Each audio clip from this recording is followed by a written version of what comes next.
चलिए फिर आज नए वीडियो में हम लोग जानेंगे कि फार्मास्यूटिकल केमिस्ट्री के अंतर्गत इम्प्योरिटीज इन फार्मास्यूटिकल क्या है। इम्प्योरिटी है क्या? यानी इम्प्योरिटी जो होता है अनवांटेड केमिकल सब्सटेंस होते हैं। क्या होते हैं?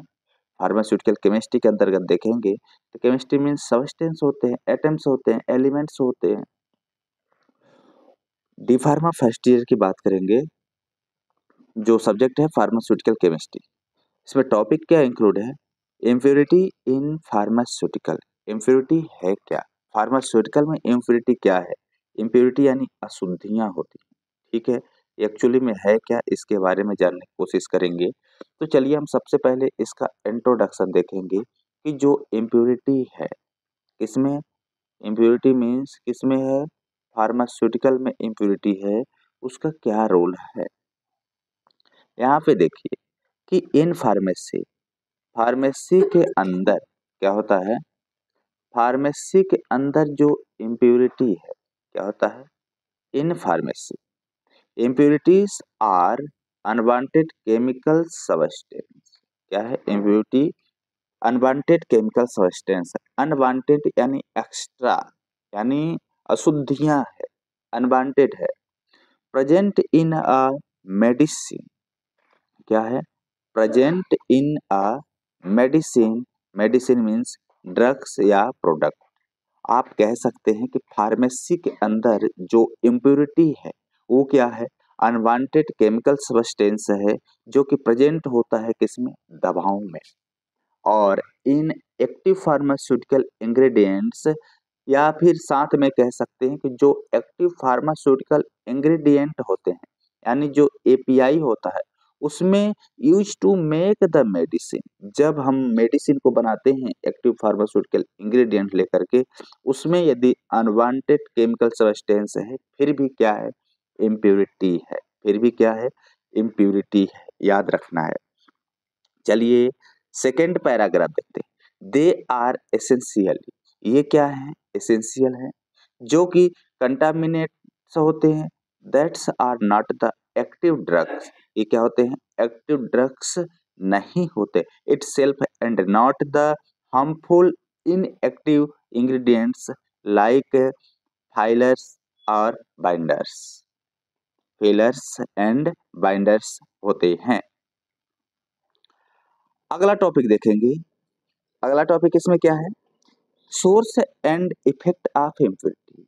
यानी इम्प्योरिटी का सोर्स क्या है, इफेक्ट क्या है, किसके अंदर, फार्मास्यूटिकल सब्सटेंस। यानी इन फार्मास्यूटिकल सब्सटेंस, फार्मास्यूटिकल के अंदर हम कोई भी फार्मास्यूटिकल सब्सटेंस या फिर कोई भी केमिकल कंपाउंड से लेते हैं, उसके अंदर जो इम्प्योरिटी होती है वो कहाँ से इम्प्योरिटी आती है, ठीक है, कैसे उसके अंदर आ जाती है और उसका इफेक्ट क्या है, वो देखेंगे। जो यहाँ पे पहला है, सिंथेसिस रिलेटेड इम्प्योरिटीज। सिंथेसिस यानी होता है बनाना। आप कोई भी चीज को तैयार कर रहे होते हैं, जैसे आप खाना बना रहे होते हैं, तो क्या है, सिंथेसिस कहलाएगा। ठीक है, उसका मैन्युफैक्चरिंग करते टाइम या फिर मैन्युफैक्चर प्रोसेस के टाइम इम्प्योरिटीज होता है। दूसरा, डिग्रेडेशन प्रोडक्ट, डिग्रेडेशन प्रोडक्ट। तीसरा, अदर सोर्स से भी लिया जाता है। डिग्रेडेशन यानी कोई भी केमिकल कंपाउंड को आप तोड़ते हैं, डिग्रेडेट करते हैं, डिग्रेडेशन करते हैं, तो उसमें इम्प्योरिटी आ जाती है। चलिए पहला जो था सिंथेसिस रिलेटेड इम्प्योरिटीज है, या फिर जिसको हम बोल सकते हैं द मैन्युफैक्चरिंग प्रोसेस, वो क्या होता है उसके बारे में जानेंगे। ठीक है, तो यहाँ पे देखते हैं कि this is primary source for most active pharmaceutical ingredient. ये जो सिंथेसिस रिलेटेड इम्प्योरिटी है, ये क्या है, प्राइमरी सोर्स इम्प्योरिटी है। कौन सी सोर्स है, प्राइमरी सोर्स इम्प्योरिटी है for most active pharmaceutical ingredients है। क्या है, मोस्ट फार्मास्यूटिकल इंग्रेडिएंट्स है, जिसको हम बोलते हैं एपीआई बोलते हैं। इसमें बहुत चीज पॉइंट बाय पॉइंट इंक्लूड किया गया है, आप समझेंगे। जैसे मान लीजिए आप खाना बनाते हैं, आप घर पे खाना बनाते हैं, फार्मास्यूटिकल इंडस्ट्री में दवाइयाँ बनाई जाती है, जिस तरह से हम लोग घर पे खाना बनाते हैं। जैसे आप कोई भी खाना बनाते हैं, उसमें कितना तेल डालना है, कितना नमक डालना है, और कितना मिर्च डालनी है, ठीक है, कितना वाटर डालना है और क्या क्या ऐड करना है, फ्लेवर कैसा होगा, ये सारी चीजें होती हैं। लेकिन हम कंपनी के अंदर दवाइयाँ बनाते हैं, कौन सी दवाई हो, क्या क्या डालेंगे, कौन सा फ्लेवर होगा, तीखा होगा, मीठा होगा, खट्टा होगा, बहुत सारे से उसमें भी वेराइटीज होती हैं, जो वेराइटीज बनाई जाती है। तो उस टाइम क्या होता है, स्टार्टिंग मटेरियल आप लेते हैं, उसमें भी इम्प्योरिटी हो सकती है, आपने उसको प्रॉपरली चेक नहीं किया। दूसरा, इंटरमीडिएट और रिएक्टेंट यूज, जो आप इंटरमीडिएट यूज करते हैं, रिएक्टेंट यूज करते हैं, उसके अंदर केमिकल सिंथेसिस होती है। क्या होती है, आप केमिकल सिंथेसिस करते हैं that do not fully react and remain in the final product. जो आप क्या करते हैं, ऐसे इंटरमीडिएट कंपाउंड यूज करते हैं, ऐसे रिएक्टेंट यूज करते हैं जो प्रॉपर आपस में रिएक्ट नहीं कर पाता है, ठीक है। जैसे मान लेते हैं कि कोई कोई घर में दाल बनाते हैं, तो ऐसी दाल रहती है, कितना भी पका लो पकती नहीं है, यानी वो पार्टिकल्स में कन्वर्ट नहीं होगी, जिस तरह से है वैसे ही कोई सही रहेगा। तो इसी तरह से क्योंकि क्यों होता है, कारण क्या होता है उसके पीछे, हो सकता है पानी, पानी इज क्या है, रिएजेंट है, प्रॉपर काम नहीं करता इसलिए नहीं पक पाता, तो उसमें मीठा सोडा जल डालने की जरूरत होती है। तो सेम कंडीशन यहाँ पे भी है, यदि आप अलग रिएक्टेंट लेंगे, अलग इंटरमीडिएट कंपाउंड लेंगे सिंथेसिस के दौरान, तो जो प्रोडक्ट है प्रॉपर नहीं बनेगा, सिंथेसाइज नहीं होगा, ये चीज है। अब चलिए देखते हैं दूसरा, रिएजेंट एंड कैटालिस्ट। यहाँ पे बात हो गई थी कि रिएजेंट लेते हैं, ठीक है। अब रिएजेंट एंड कैटालिस्ट कैसे लेते हैं, ठीक है। सबस्टेंस होते हैं which to drive the chemical reaction, क्या होते हैं, ड्राइव द केमिकल रिएक्शंस होती हैं, दैट में be remain as a residue, that is heavy metals like palladium, nickel, platinum, ये होते हैं, इनके प्रेजेंस में होती है। सॉल्वेंट, रेसिडुअल सॉल्वेंट होते हैं। सॉल्वेंट यानी कोई सॉल्वेंट होते हैं, सॉल्वेंट ले सकते हैं। सॉल्वेंट क्या होते हैं, ऑर्गेनिक और इनऑर्गेनिक वोलेटाइल केमिकल्स यूज कर सकते हैं सिंथेसिस के दौरान, इन किसके लिए, purification process that are not completely remove pharmacopoeias classified this class first, second and third based on their toxicity. By product, product में कैसे इम्प्योरिटी हो सकती है भाई साहब, अनवांटेड केमिकल कंपाउंड्स जो होते हैं form during the synthesis stage, जो प्रोडक्ट में होती है, ये कब होता है, उसी टाइम ड्यूरेशन में होता है जब आप इस सिंथेसिस को करवा रहे होते हैं। कब, जब आप सिंथेसिस रिलेटेड सिंथेसिस करवा रहे होते हैं, स्टार्टिंग की जो सिंथेसिस होती है उसमें होता है। तीसरा है, इसमें सेकंड लास्ट है, आइसोमर्स एंड एनांसियोमर के दौरान भी हो सकती है। केमिकल सिमिलर स्ट्रक्चर्स हो सकते हैं, लेकिन that are formed during synthesis but are not the desire active molecule. Structure जो है सिमिलर हो सकते हैं, लेकिन वो डिजायरेबल नहीं होते हैं उस चीज के लिए। तो यहाँ पे भी आइसोमर एंड एनांसियोमर में भी क्या हो सकते हैं, इम्प्योरिटीज हो सकती हैं, ठीक है, क्लियर। अब बात करेंगे कि डिग्रेडेशन प्रोसेस क्या होता है। सेकेंड क्या है, डिग्रेडेशन प्रोसेस क्या होती है, तो डिग्रेडेशन प्रोसेस के बारे में जानेंगे। देखिए, this impurity from after the synthesis, ये क्या होती है, आफ्टर द सिंथेसिस होती है, सिंथेसिस से के बाद की प्रोसेस होती है जो कि डिग्रेडेशन कहलाती है, is complete due to instability of the molecules itself. जो इंस्टेबिलिटी होती है वो क्या होती है, मॉलिक्यूल इटसेल्फ होती है, ठीक है। बात करेंगे हम इसमें हाइड्रोलिसिस यानी क्या होता है, वाटर होता है, ऑक्सीडेशन मीन्स क्या होता है, सब बताएंगे। जो रिडक्शन विथ वाटर, जो क्या करते हैं, रिडक्शन होते हैं किसके साथ, वाटर से, उसमें से कैसे क्या होता है, उसको हम बोलते हैं हाइड्रोलिसिस प्रोसेस। क्या बोलते हैं, हाइड्रोलिसिस प्रोसेस बोलते हैं। रिएक्शन विथ वाटर यानी कोई भी रिएक्शन होती है किसके साथ, वाटर के साथ, उसे क्या बोलते हैं, हाइड्रोलिसिस बोलते हैं। This is very common for Easter, ये हमेशा किसके साथ होता है, ईस्टर के साथ होता है, या फिर एक एग्जांपल ले सकते हैं ईस्टर, जैसे स्प्रीन हो गया, डिग्रेडेशन टू सेलिसाइक्लिक एसिड, जो स्प्रीन है उसमें क्या करेंगे, वाटर को ऐड करेंगे तो क्या होगा, डिग्रेडेशन होगा, टूटेगा, एंड एमाइंस। ठीक है, ये बहुत सारे हैं, जैसे ईस्टर हो गया, एमाइन हो गए, दो चीज है। ऑक्सीडेशन क्या है, ऑक्सीडेशन में भी इंप्योरिटी हो सकती है, यानी रिएक्शन विथ एटमॉस्फेरिक ऑक्सीजन। यदि आप कोई भी रिएक्शन करवा रहे होते हैं, उसको ऑक्सीजन नहीं मिलता, तो वो चीज खराब हो जाती है, यानी उसके आसपास एटमॉस्फेयर होना जरूरी है, एटमॉस्फेरिक ऑक्सीजन होना जरूरी है।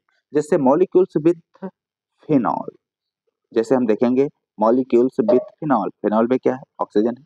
एल्डिहाइड में क्या है, ऑक्सीजन है। और अनसैचुरेटेड बॉन्डेड जो होते हैं उसमें भी ऑक्सीजन इंक्लूड होता है। और स्पेशली ससेप्टिबल जो क्या होते हैं उसमें भी होता है। हम फोटोलाइसिस की बात करेंगे। जो फोटोलाइसिस होता है वो क्या होते हैं, decomposition caused by exposure to light.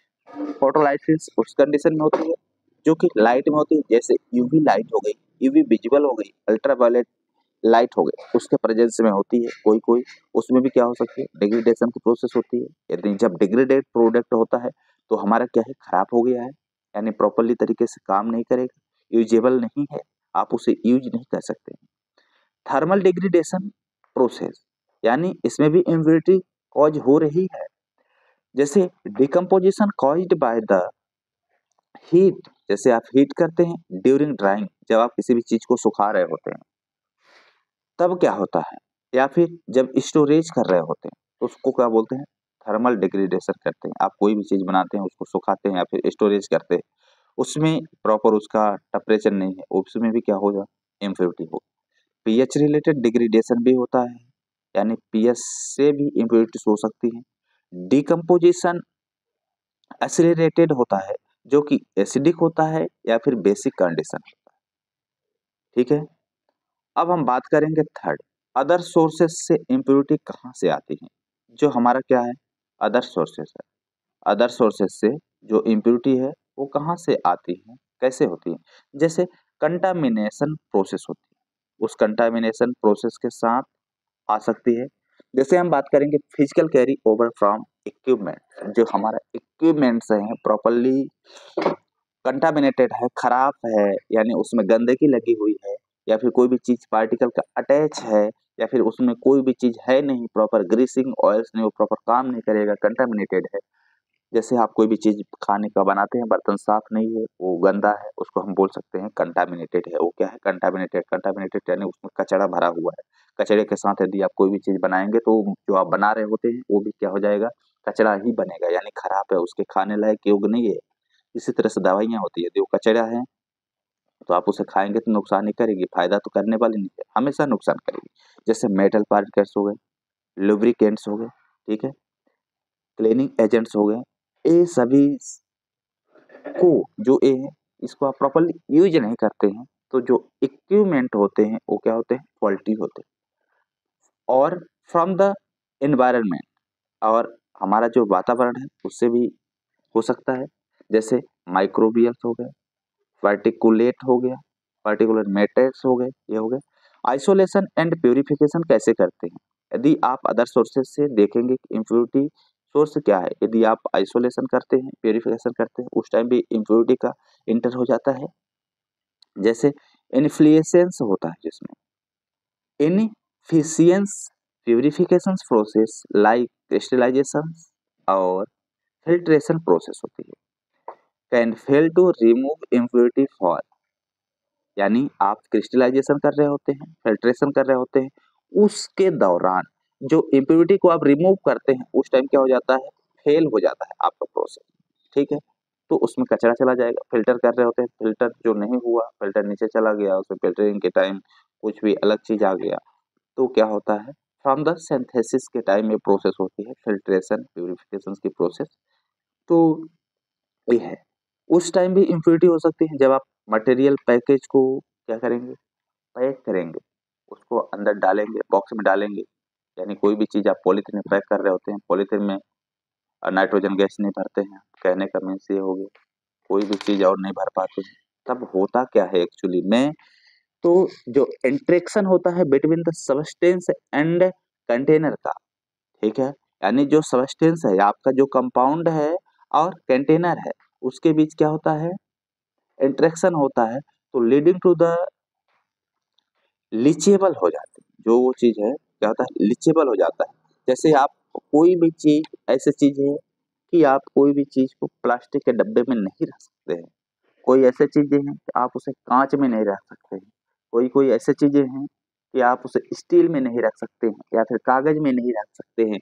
उनका क्या होता है, केमिकल्स और सब्सटेंस के बीच में इंटरेक्शन होता है, आपस में केमिकल्स रिएक्शन होती है, तो प्रोडक्ट खराब हो जाते हैं।